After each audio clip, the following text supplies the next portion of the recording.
There's a moment every narcissist eventually faces, one they never see coming, because their entire identity is built on the assumption that it never could happen to them. It's the moment they meet someone their tactics simply cannot touch. Not someone who fights back the way they expect, screaming louder, matching cruelty with cruelty, giving them the dramatic war they know exactly how to win. Something far quieter than that, and infinitely more devastating. A person who absorbs every manipulation, every provocation, every calculated cruelty designed to break her down. And instead of breaking, simply becomes more solid, more clear, more impossible to reach with the only tools they've ever known how to use. This is what happens when a narcissist finally encounters a super empath. Not the empath in her early stages, still hopeful, still explaining, still giving second chances to someone who's already proven 100 times over exactly who he is. This is the empath who has already survived that stage, already done the brutal work of healing, already emerged on the other side as someone whose depth of feeling now comes paired with a discernment so sharp it can dismantle a narcissist's entire operating system without her ever raising her voice. Today we're walking through 5 specific ways a super empath destroys a narcissist. Not through revenge, not through cruelty, not through becoming anything like the person who hurt her, but simply through becoming so completely, unshakably herself that his entire strategy collapses in her presence.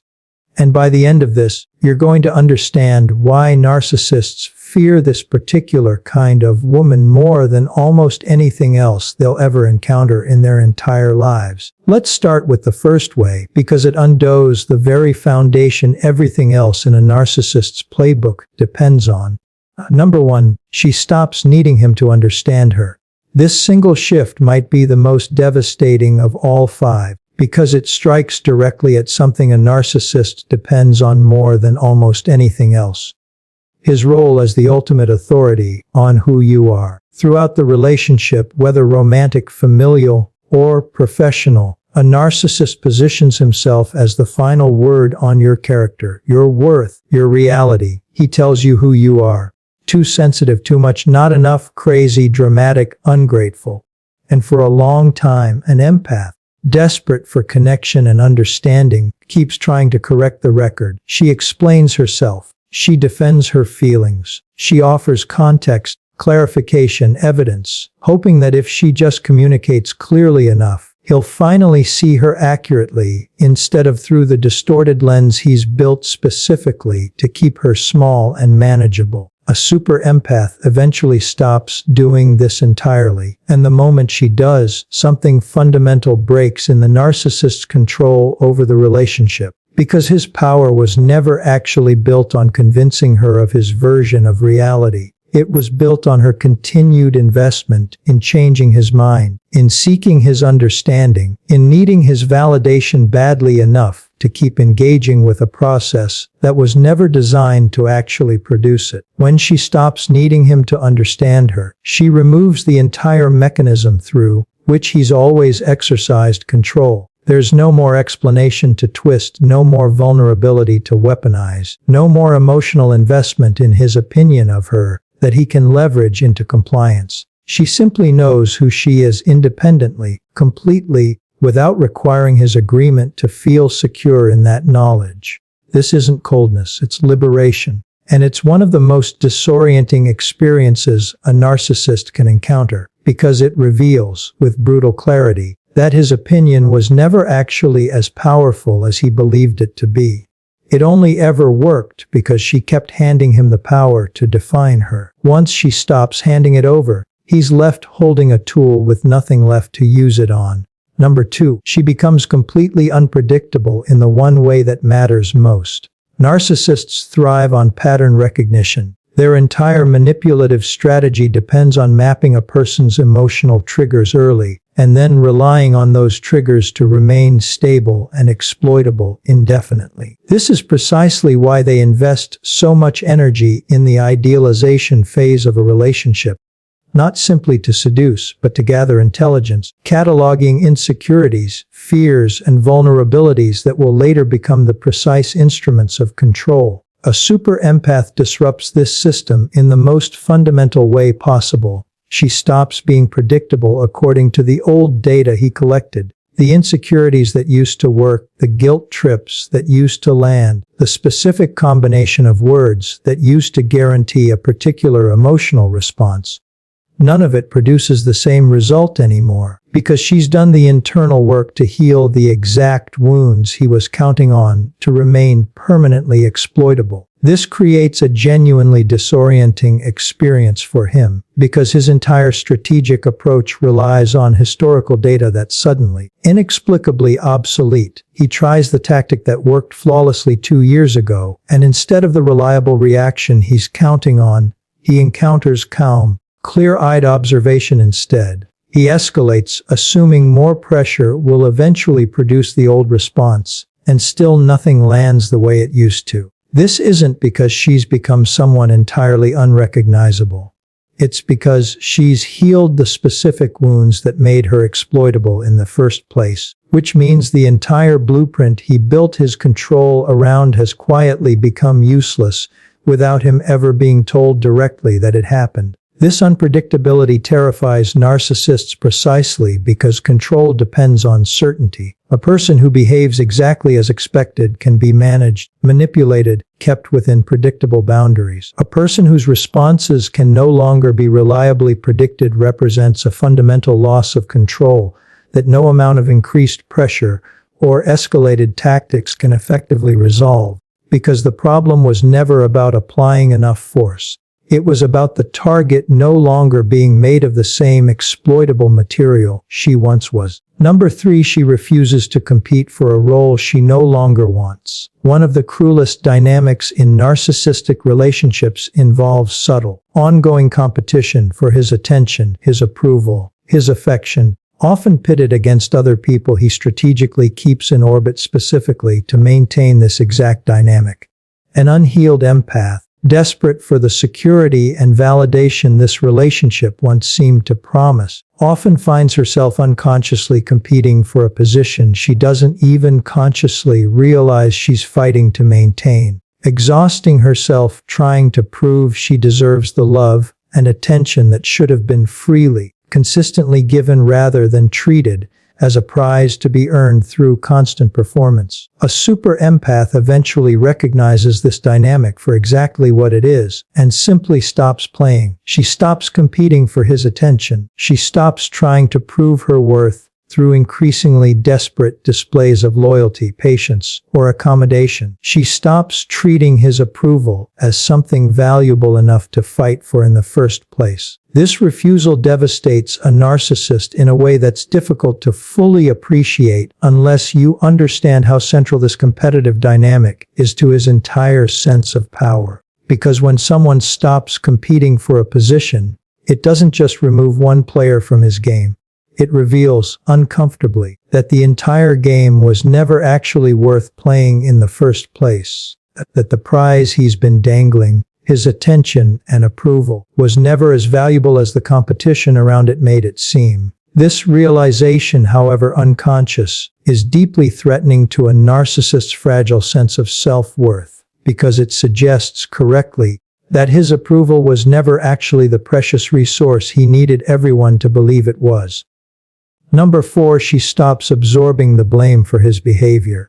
This might be the single most transformative shift a super empath ever makes, because it reverses one of the most deeply entrenched patterns narcissistic relationships depend on to survive: her instinct to internalize responsibility for problems that were never actually hers to carry. For years, an empath in a relationship with a narcissist learns, gradually and almost imperceptibly, to accept blame that doesn't belong to her.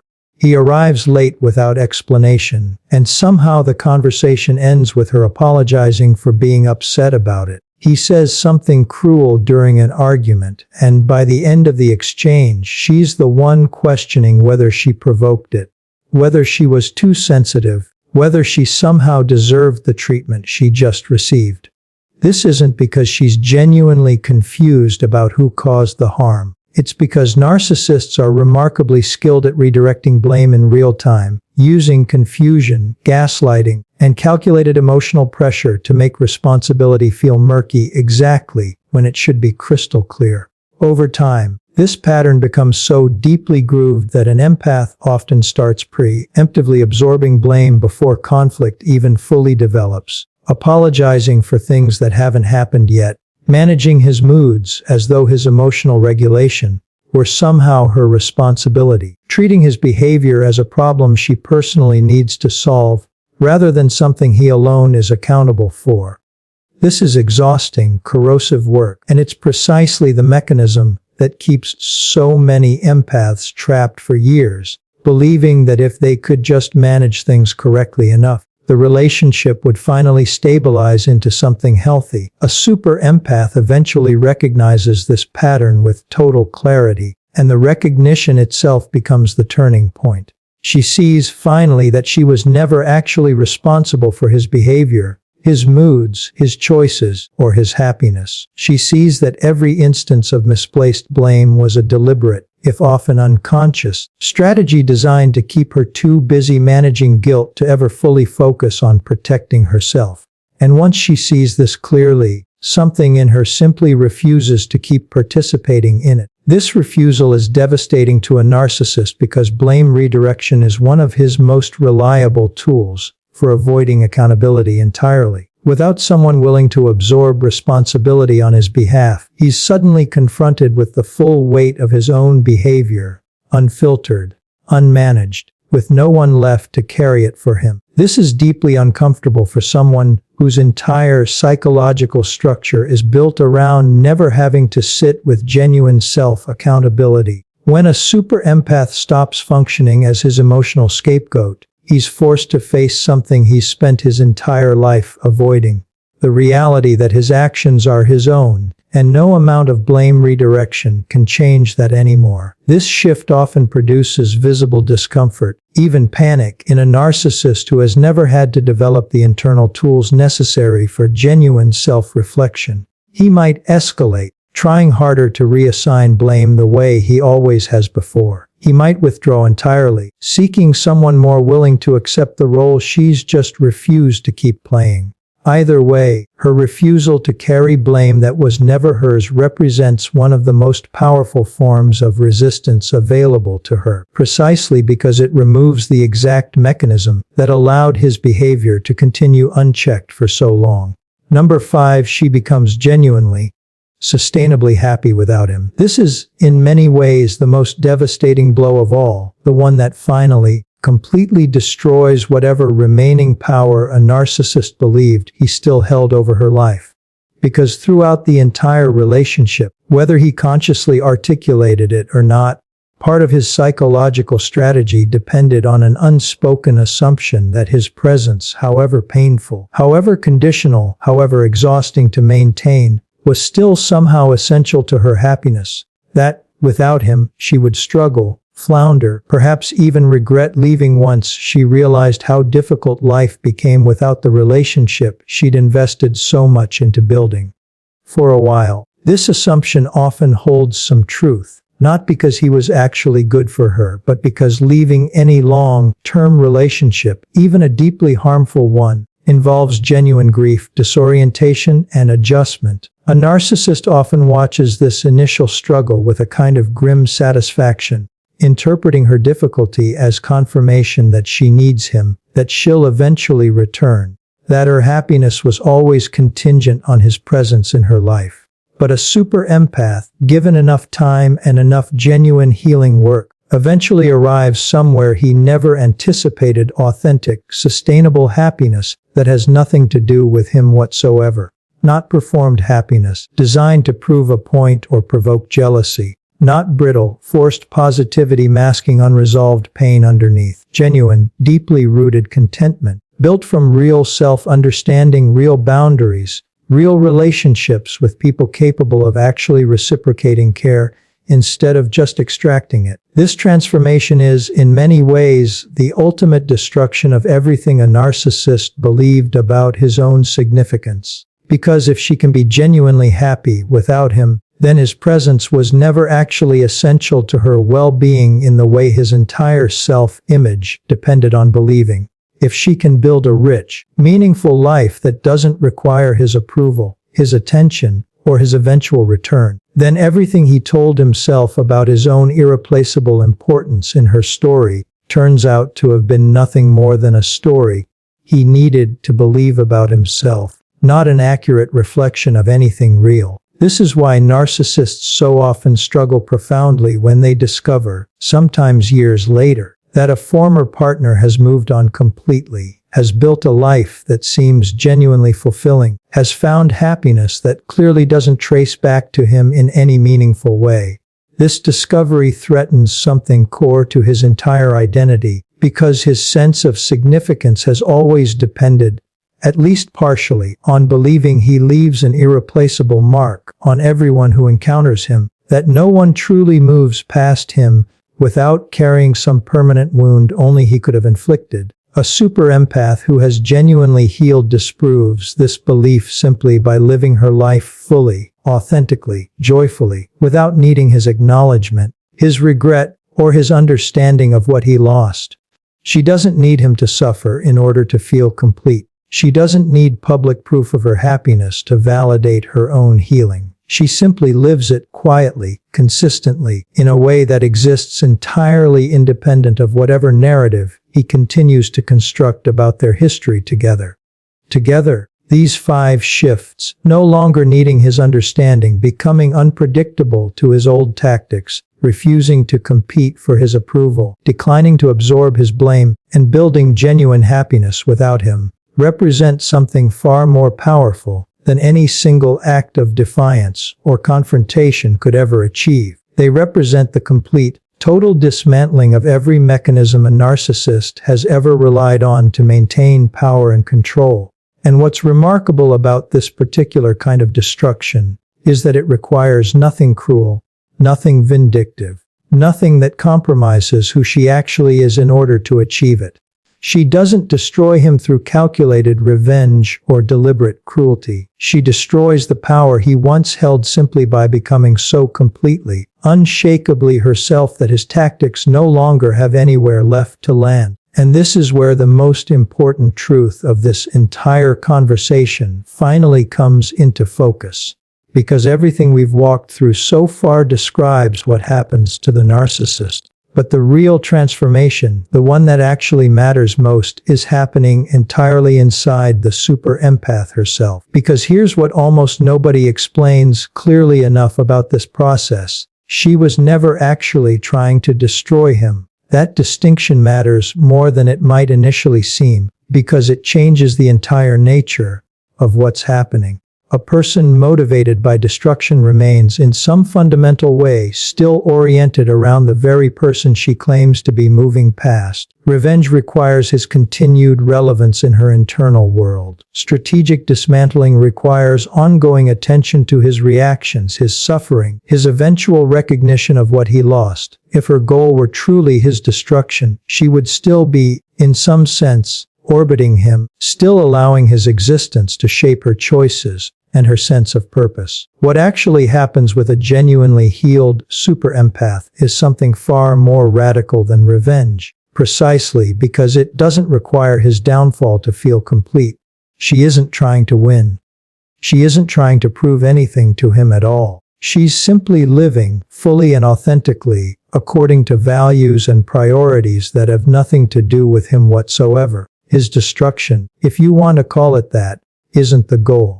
It's simply the inevitable byproduct of her becoming someone his tactics were never designed to handle in the first place. This distinction is worth sitting with because it reveals something profound about what real healing actually looks like, as opposed to the version so often depicted in media and casual conversation, where healing gets conflated with some satisfying moment of comeuppance. A final scene where the narcissist finally gets what he deserves, and the empath finally gets her vindication. Real healing rarely looks like this, because real healing isn't actually oriented around him at all. It's oriented around her entirely, completely, in a way that makes his eventual downfall almost incidental rather than the actual point of the entire journey. This is precisely why the 5 ways we've discussed today are so much more powerful than any direct confrontation could ever be. Confrontation still requires his participation, his acknowledgement, his engagement with the conflict in order to reach any kind of resolution. These 5 shifts require none of that. They function completely independent of whether he ever understands what happened, whether he ever takes accountability, whether he ever even notices the specific mechanisms that stopped working the way they used to. She doesn't need his awareness for her transformation to be real. She doesn't need his suffering for her healing to be complete. She simply becomes who she was always capable of becoming, and his diminished power over her is simply what naturally follows from that becoming. There's something else worth understanding here, something that extends beyond this specific relationship into every future interaction a genuinely healed super empath will ever have with anyone who might attempt to manipulate or exploit her moving forward. Because these 5 shifts, once genuinely integrated rather than simply performed as temporary strategies, don't just apply to one specific narcissist. They become permanent features of how she moves through the world entirely, protecting her not just from the person who taught her these lessons, but from anyone else who might eventually try to use the same tactics against her.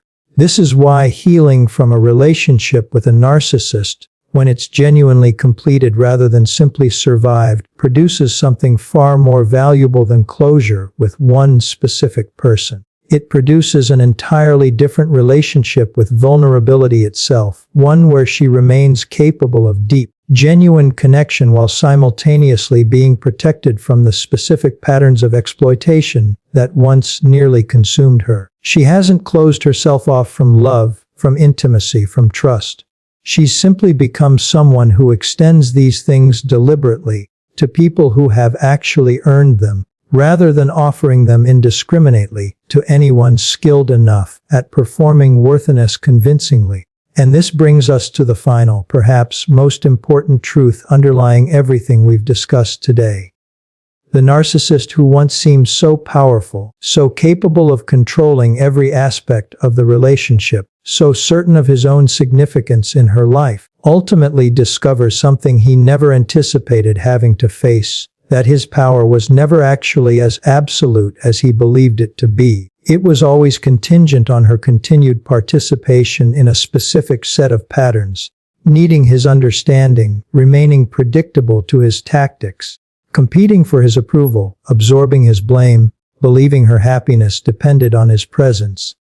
The moment she stops participating in these patterns, not through dramatic confrontation but through the quiet, consistent work of genuine healing, his power simply evaporates, not because she took it from him through some deliberate act of vengeance, but because it was never actually his to begin with.